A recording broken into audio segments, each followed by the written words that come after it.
नमस्कार दोस्तों, स्वागत है आप लोगों का इस वीडियो में। दोस्तों, इस वीडियो में हम दक्षता अभ्यास 13 को देखेंगे। इससे पूर्व की वीडियो में इससे पूर्व की एक्सरसाइजेज को देख लिया हमने। यदि आप लोगों ने उन वीडियोज़ को नहीं देखा तो जाकर देख लीजिएगा। इस वीडियो के डिस्क्रिप्शन में मैं उन वीडियोज़ का लिंक डाल दूंगा। तो चलिए फिलहाल शुरू करते हैं इस वीडियो में हम अभ्यास 13 के दक्षता अभ्यास 13 के पहले क्वेश्चन को। तो देखिए, यहाँ पर निर्देश दिया गया, प्रश्न 1 से 3 तक के सही उत्तर आपको छांटते हैं।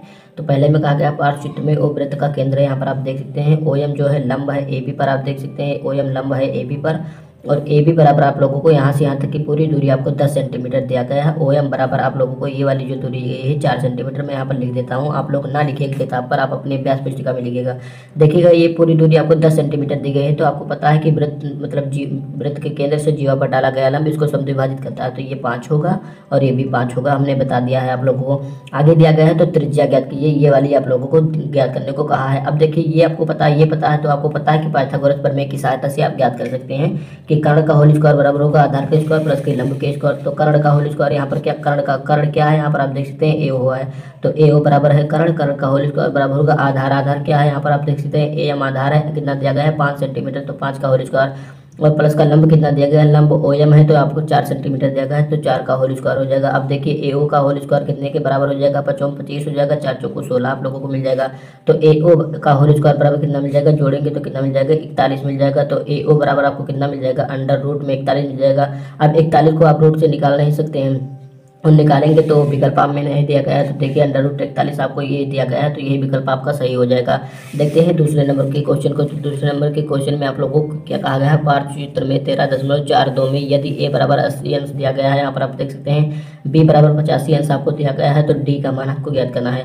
जैसा कि आपको पता है कि चक्रीय चतुर्भुज के सम्मुख कोणों का योग 180 अंश होता है या समपूरक होते हैं चक्रीय चतुर्भुज के सम्मुख कोण। तो यहाँ पर आप देख सकते हैं कि आप लोगों को D पूछा गया है और आपको B का 85 अंश दिया गया है। तो इनका B और प्लस D का योग 180 अंश के बराबर होना चाहिए। तो ये 85 है तो बचा कितना, 180 अंश से 85 घटाइए तो कितना मिल जाएगा, 95 अंश मिल जाएगा।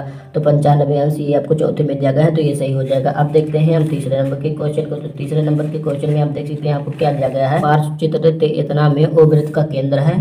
हाँ, तो O वृत्त का केंद्र है और जीवा AB आप लोगों को दी गई है और जीवा AB और CD जो आपको दिया गया है दोनों बराबर है। देख सकते हैं AB बराबर है CD के, ये वाली जीवा और ये वाली जीवा बराबर है। हमने आपको थ्योरी क्वेश्चन में बताया था कि बराबर जीवाओं द्वारा यदि जीवाएं बराबर है तो केंद्र पर समान कोण अंतरित करेंगे। तो आप लोग देख सकते हैं AOB आपको 70 अंश दिया गया है। तो OCD आपको पूछा गया है, यानी OCD आप लोगों को पूछा गया कि ये वाला कोण आप बताइए कि कितने अंश का कोण ये होगा। यहाँ पर आप देखिए जितना आसान, मतलब यहाँ पर यदि केंद्र का कोण पूछा होता तो 70 अंश हम लगा देते, क्योंकि ये दोनों जीवाएं बराबर हैं, AB बराबर है CD के, तो हम यहाँ पर 70 अंश लगा देते। लेकिन आपको यहाँ पर C का कोण पूछा गया है तो ये हम नहीं कर सकते हैं। तो देखिए, यहाँ पर आप लोग ध्यान से देखिएगा कि ये वाला कोण और ये वाला कोण आपस में बराबर होंगे। C बराबर होगा एंगल D के। मैं यहाँ पर लिखता नहीं हूँ, केवल आपको समझाने की कोशिश करता हूँ, मैं बाद में लिख दूंगा, मतलब ये आपको समझ लीजिए। तो C बराबर होगा D के, तो एंगल C बराबर है एंगल D के। और आप लोगों को O पर यदि केंद्र का कोण पूछे, क्योंकि ये जीवा और ये जीवा दोनों आपस में बराबर है, तो यहाँ पर कितने अंश का कोण अंतरित होगा। तो यहाँ पर आपको पता है कि समान जीवाओं द्वारा केंद्र पर समान कोण अंतरित होता है। तो यहाँ पर 70 है तो यहाँ पर भी 70 अंश का कोण अंतरित होगा और ये दोनों आप लोगों को बराबर दिए हैं। तो मैं यहाँ पर क्या लिखता हूँ, आप लोगों को जो एंगल दिया गया है एंगल C बराबर है एंगल D के, मैं केवल एंगल C और एंगल D लिखता हूँ। एंगल C बराबर है एंगल D के और दोनों बराबर हैं। ये देखिए, एक त्रिभुज में तीनों कोणों का योग कितना होता है, 180 अंश। तो O और प्लस C और D का मान कितना होना चाहिए, एंगल O प्लस का एंगल C और प्लस का एंगल D का मान आप लोगों को पता है 180 अंश होना चाहिए। अब देखिए, एंगल O आपको दिया गया है, एंगल O कितना दिया गया है आप लोगों को 70 अंश, तो 70 रख दीजिए। और प्लस का C और D आपस में बराबर है, यहाँ पर आप देख सकते हैं C और D आपस में बराबर है, तो मैं यहाँ पर एंगल D के स्थान पर C ही रख देता हूँ। तो एंगल C और एंगल C तो कितना हो जाएगा, 2C हो जाएगा आप लोगों का। 2 ऑफ एंगल C बराबर हो जाएगा 180 अंश की। अब देखिए 2 ऑफ एंगल C बराबर कितना हो जाएगा आप लोगों का, 180 ये हो जाएगा और ये इधर आएगा तो माइनस में हो जाएगा आप लोगों का। तो ये हो जाएगा 2 और ऑफ एंगल C बराबर आपको कितना मिल जाएगा, घटाएंगे तो 110 मिल जाएगा। तो इस प्रकार से एंगल C बराबर कितना मिल जाएगा, 110 और इसके बटा में चला जाएगा ये वाला 2, तो 2 चला जाएगा, इसमें भाग देंगे तो कितना मिल जाएगा, एंगल C बराबर आप लोगों को कितना मिल जाएगा, 55 अंश मिल जाएगा। तो एंगल C पर आप लोग 55 अंश का कोण लगा सकते हैं। तो आप लोगों को जो OCD पूछा गया है, मतलब मध्य में जो होता है वही होता है, तो OCD मतलब OCD यानी ये एंगल सी आपको पूछा गया है। तो कितने अंश का होगा? 55 अंश का होगा, क्योंकि हमने कैलकुलेट करके आप लोगों को दिखा दिया। देखते हैं दोस्तों चौथे क्वेश्चन में कहा गया है चित्र इतना में O वृत्त का केंद्र है। यहाँ पर आप देख सकते हैं त्रिज्या OD है, त्रिज्या OD आपको दिया गया है, व्यास AB आप लोगों को दिया गया है, व्यास AB पर मतलब OD लंबा है। यदि वृत्त ए पर एक बिंदु C है, यहाँ पर आप देख सकते हैं, तो आप लोगों को ABD आप लोगों को पूछा गया है, ABD यानी ए वाला एंगल आप लोगों को पूरा पूछा गया है, तथा BCD B और आप लोगों को C और D आप लोगों को पूछा गया है, यानी ये वाला एंगल आप लोगों को पूछा गया है। तो कि अर्धवृत्त पर बना कोण समकोण होता है, जैसा कि आपको पता है। तो ये देखिए ये व्यास आपको बताया गया है, तो ये अर्धवृत्त पर बना कोण D है। तो यहाँ पर देख सकते हैं ADB आप लोगों को कितना मिल जाएगा? ये वाला कोण पूरा आप लोगों को 90 अंश मिल जाएगा। तो ये आप लोगों को 90 अंश मिल गया। और आप लोग देखिएगा कि A और D और B इनमें देखिएगा तो एंगल A और एंगल B आपस में बराबर है। यहाँ पर देख सकते हैं एक ही रेखा पर बने हैं, तो ये वाला कोण और ये वाला कोण आप लोगों का ये दोनों बराबर होंगे।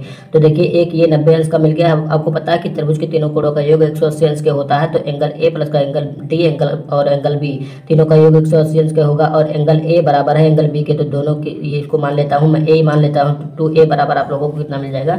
यहाँ पर मैं थोड़ा सा लिख कर दिखा देता हूँ, हो सके आपको ना समझ में आ रहा हो। तो ये 90 अंश हो गया है एंगल D आप लोगों का, और प्लस का A और ये इसको भी A मान लेता हूँ क्योंकि दोनों बराबर है। तो आप लोगों को कितना मिल गया? एंगल 2A मिल गया। और आपको पता है कि कितना होता है इनका योग? 180 अंश के बराबर होता है। तो 2A बराबर कितना मिल जाएगा? 180 मिल जाएगा, और इससे 90 घट जाएगा, तो 90 घट गया। तो 2A बराबर आपको कितना मिल गया? ये 90 आप लोगों को मिल जाएगा, और A बराबर आपको कितना मिल जाएगा? 90/2 मिल जाएगा। तो इस प्रकार आप लोगों को यहाँ पर 45 मिल जाएगा। तो एंगल A बराबर आप लोगों को 45 अंश मिल गया। तो यहाँ पर आप 45 अंश फुलफिल कर सकते हैं। तो ये 45 अंश है, तो B भी 45 अंश होगा। तो आप लोगों को जो पहला पूछा गया था कि एंगल ABD कितना होगा, तो ABD आप लोगों को 45 अंश यहाँ से मिल गया है। अब आपको पूछा गया है कि एंगल BCD ज्ञात कीजिए। तो एंगल BC और D ज्ञात करना है। तो एक थोड़ी यहाँ पर और काम आती है, एक ही वृत्तखंड में बने कोण बराबर होते हैं। तो देखिएगा ये वाला जो आप लोगों का B है और जो C है एक ही वृत्तखंड में बन रहे हैं, अतः ये दोनों भी बराबर होंगे। तो एक ही वृत्तखंड के अंतर्गत बने कोण बराबर होते हैं। तो यहाँ पर आप लिख सकते हैं कि एंगल BCD बराबर भी 45 अंश का होगा। क्यों बराबर होगा? क्योंकि एक ही वृत्तखंड के अंतर्गत बने कोण बराबर होते हैं। तो ये दोनों 45 अंश के होंगे। अब देखिए दोस्तों पांचवें क्वेश्चन में क्या कहा गया है। पांचवें क्वेश्चन में आप देख सकते हैं, आपको कहा गया है कि पारचित्र इतना में ABC एक समबाहु त्रिभुज है ABC, यानी ये 60 अंश का होगा, ये भी 60 अंश का होगा, और ये भी 60 अंश का कोण होगा, क्योंकि समबाहु त्रिभुज के प्रत्येक कोण 60 अंश का होता है। अब देखिए तथा DE वृत्त पर दो बिंदु हैं, D और E वृत्त पर आप देख सकते हैं दो बिंदु है, D और E दो बिंदु है, और आपको एंगल BEC बताया गया है। एंगल B और एंगल E और C ये वाला कोण आप लोगों को इसके विषय में बात किया गया है, और एंगल BDC तो एंगल B और D और C इस वाले कोण के विषय में बात किया गया है। इसको आपको ज्ञात करना है। तो ये कोण ये ज्ञात करना है, एक कोण ये ज्ञात करना है।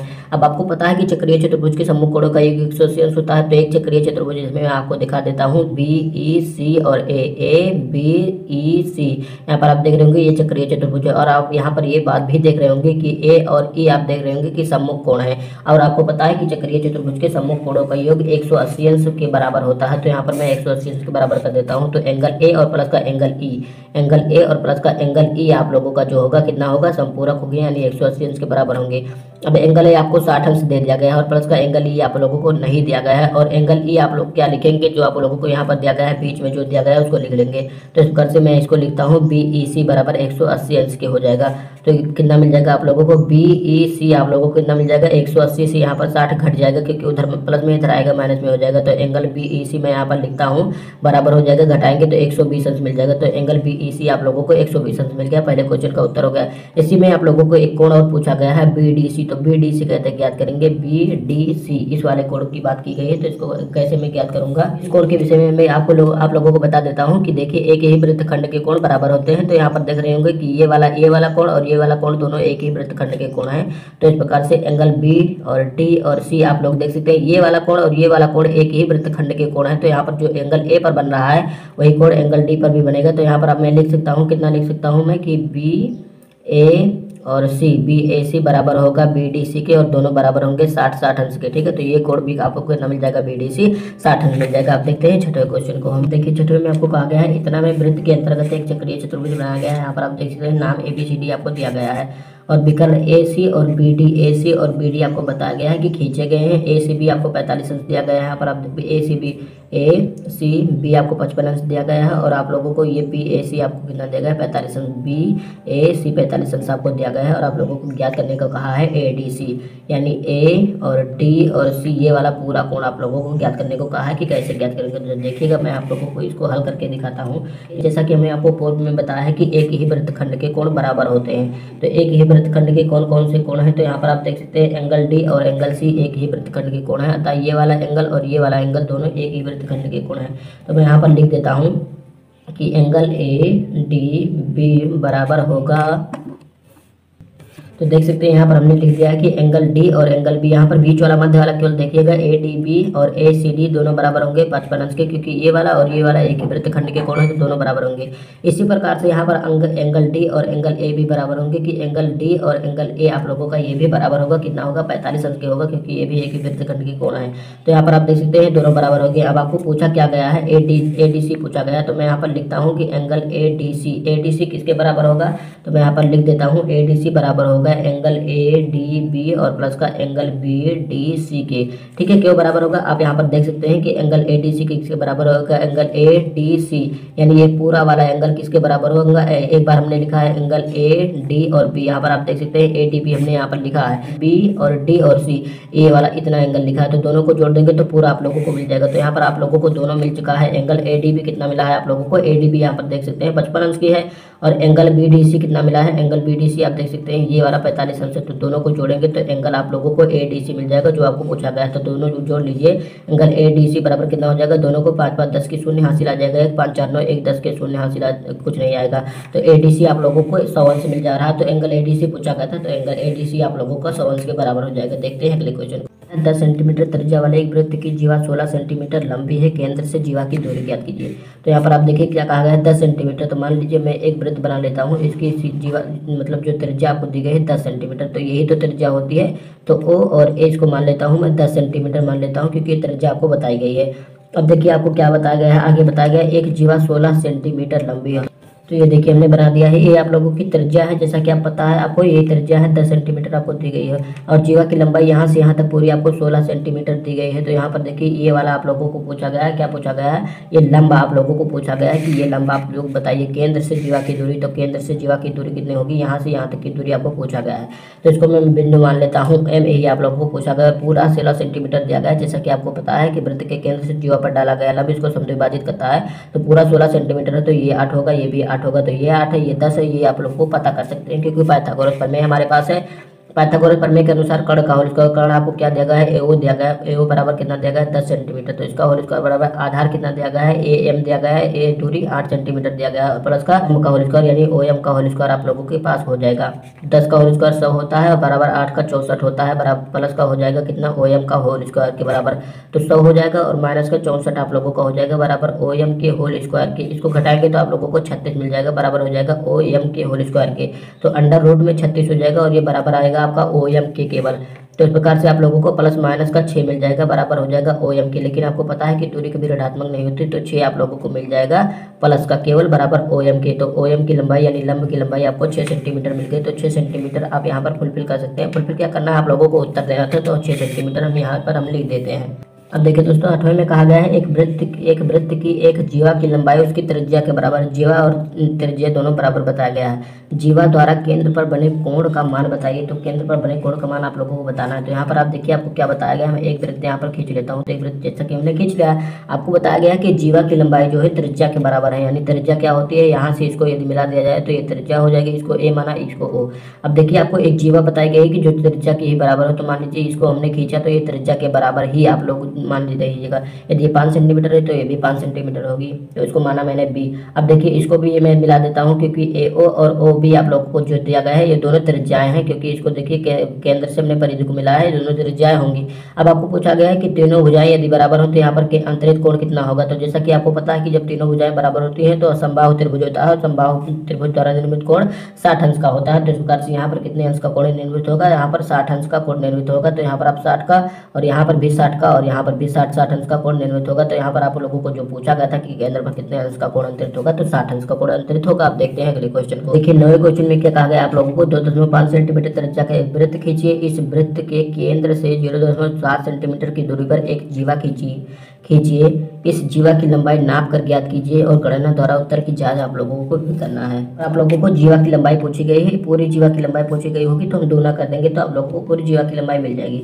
अब देखिए सबसे पहले तो यहाँ पर हम ये वाला त्रिभुज जो आप लोगों को दिख रहा है, मैं आप एक बार लिख देता हूँ, इसको एम मानता हूँ। तो ए ओ एम, तो त्रिभुज ए ओ एम में क्या करता हूँ मैं, ए ओ एम में मैं क्या करता हूँ, पाइथागोरस प्रमेय लगा देता हूँ। तो पाइथागोरस प्रमेय के अनुसार कर्ण का होल स्क्वायर बराबर आधार के स्क्वायर प्लस के लंबे के स्क्वायर। तो कर्ण यहाँ पर क्या है, आप लोग देख रहे होंगे कि कर्ण ए ओ है, तो इसका होल स्क्वायर यानी कितना दिया गया है 2.5 सेंटीमीटर, इसका होल स्क्वायर बराबर होगा आधार कितना दिया गया है, ए एम दिया गया है, तो ए एम का होल स्क्वायर मैं यहाँ पर लिख देता हूँ। और प्लस का आप लोगों का लंब का यानी लंब कितना दिया गया है, ओ एम दिया गया है, तो ओ एम 0.7 सेंटीमीटर दिया गया है, तो इसका होल स्क्वायर हो जाएगा।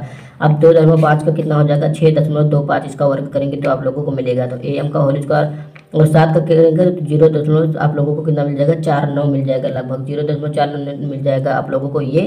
और 6.25 ये है, और इसको इधर लाएंगे तो माइनस में, यहाँ पर प्लस है, माइनस में आ जाएगा इधर 0.49, और ये बराबर हो जाएगा किसके, ए एम के होल स्क्वायर के। जब घटाएंगे तो आप लोगों को मिल जाएगा 5.76 बराबर आप लोगों को ए एम का होल स्क्वायर के।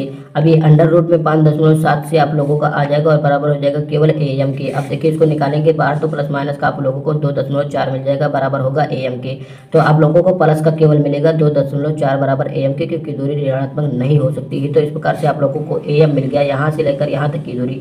लेकिन आपको पूरी जीवा ए बी की लंबाई पूछी गई, तो यहाँ पर आप देख सकते हैं ए बी जो है दुगुना है ए एम का, यानी इतना जितना दिया गया है इसका दूना है ए बी, तो इसका दूना कर दीजिएगा। तो 2.4 और गुणे 2 बराबर कितना हो जाएगा, ए बी की यानी जीवा की लंबाई के, तो इसको गुणा करेंगे तो 4.8 सेंटीमीटर मिल जाएगा आप लोगों को ए बी के। ए बी यानी जीवा की लंबाई आप लोगों को 4.8 सेंटीमीटर मिल जाएगी यहाँ से लेकर यहाँ तक की, और यही पूछा गया था आप लोगों का। तो 4.8 आप लोगों का उत्तर हो जाएगा। देखते हैं अगले क्वेश्चन को। 10वें क्वेश्चन में कहा गया है 3.0 सेंटीमीटर त्रिज्या का एक वृत्त खींचिए।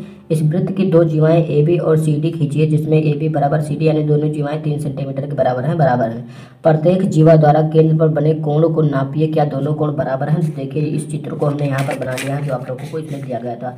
बताया गया आप लोगों को ये त्रिज्या जो है, ये त्रिज्या भी बराबर है और जीवा भी बराबर है, क्योंकि 3-3 सेंटीमीटर यहाँ पर आप लोगों को दिया गया है, तो दोनों बराबर है। यानी ये भी त्रिज्या और ये भी जीवा जो हमने खींचा है ये बराबर है। तो ये भी 3 सेंटीमीटर, ये भी 3 सेंटीमीटर, ये भी 3 सेंटीमीटर, ये भी 3 सेंटीमीटर, सारी भुजाएं आपको 3-3 सेंटीमीटर की दी गई है। तो जैसा कि यहाँ पर आप देख रहे होंगे, इसको यदि मैं ओ मान लूँ तो यहाँ पर आपको दो त्रिभुज बनता हुआ दिखाई होगा, दे रहा होगा। तो ए ओ बी एक त्रिभुज है, तथा आप लोगों को दूसरा त्रिभुज जो दिखाई दे रहा होगा सी ओ डी। तो सी ओ डी, अब दोनों त्रिभुज जो आप लोगों को दिख रहे हैं तो भुजाएं तीनों बराबर हैं, तो ये समबाहु त्रिभुज होंगे। और समबाहु त्रिभुज द्वारा बना कोण कितना होता है, प्रत्येक कोण समबाहु त्रिभुज का 60-60 डिग्री का होता है। तो यहाँ पर 60-60 अंश का कोण हो जाएगा। तो जो आप लोगों को पूछा गया था, क्या दोनों कोण समान है, कौन सा कोण आप लोगों को पूछा गया था कि जीवा द्वारा केंद्र पर बने कोण को नापिए।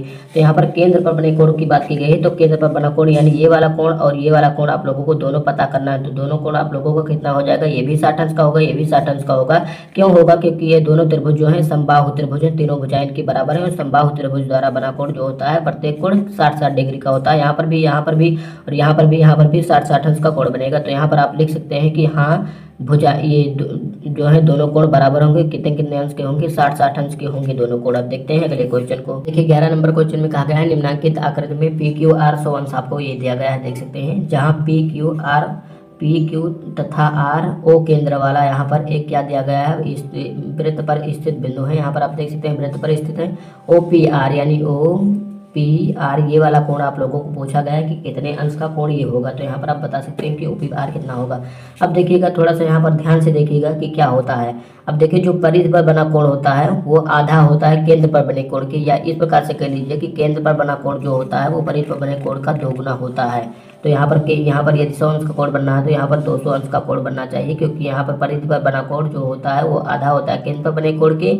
केंद्र पर बना कोण जो होता है परिधि पर बने कोण का दूना होता है। तो यहाँ पर 100 है तो यहाँ पर 200 अंश का कोण होगा। अब देखिए पूरा यहाँ पर एक कितने अंश का कोण बनेगा, पूरे ऊपर 360 अंश का कोण बनेगा, जैसा कि आपको पता है। तो 200 अंश का कोण यदि आप लोगों को मिला है तो कितना मिल जाएगा आप लोगों को, ये बाहर वाला कोण आप लोगों को कितना मिल गया है, 200 अंश का कोण आप लोगों को ये बाहर वाला मिला है, क्योंकि ये वृत्त पर बना है ये बाहर वाला कोण।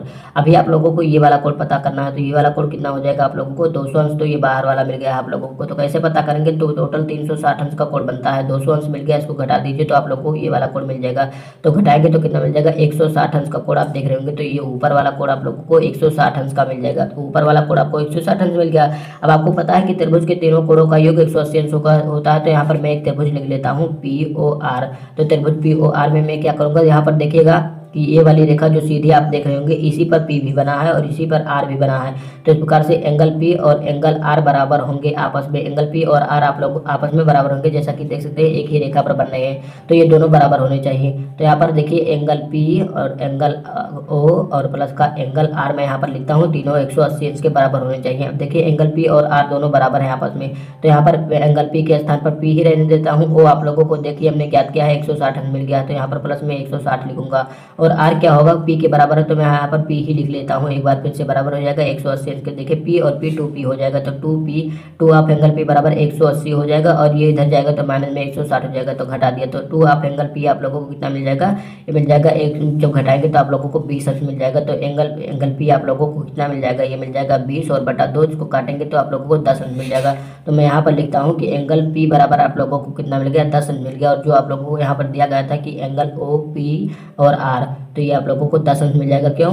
क्योंकि यहाँ पर देख सकते हैं OPR यानी मध्य वाला कोण ही माना जाता है। तो एंगल OPR ये वाला कोण हमने ज्ञात कर लिया, 10 अंश का ये होगा, और 10 ही अंश का R भी होगा, क्योंकि यहाँ पर देखिए P बराबर है R के, तो 10 ये होगा 10 ये होगा। आप देखिए तीनों कोणों को यदि जोड़ेंगे तो 160 ये 10 ये 170 और 10 ये 180। तो इस प्रकार से आप देख सकते हैं त्रिभुज के तीनों कोणों का योग 180 अंश के बराबर है। और इसी के साथ आप लोगों की एक्सरसाइज दक्षता अभ्यास 13 कंप्लीट होती है। अगर वीडियो आपको अच्छा लगा तो वीडियो को लाइक शेयर और चैनल को सब्सक्राइब करना ना भूलिएगा। धन्यवाद, मिलते हैं अगले वीडियो में।